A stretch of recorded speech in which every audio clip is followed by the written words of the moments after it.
The chicken coop saw an unexpected flurry of activity today.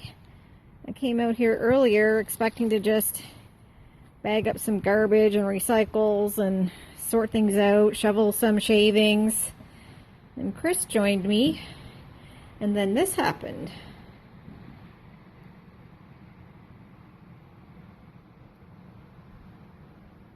We managed to get all the walls from the chicken stalls down.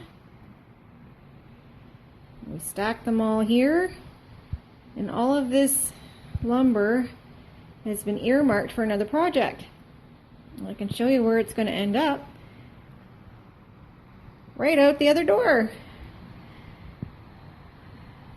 With all the rain we've been having, the river is up high and it's just raging over there.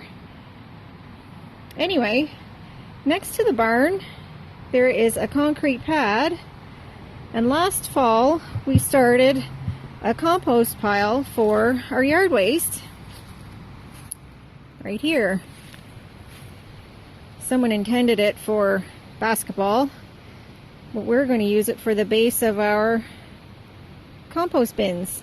And so the walls of the chicken coop will become walls of our 3 or maybe 4 bay compost bin. We can start in one end, and as it gets turned and flipped over,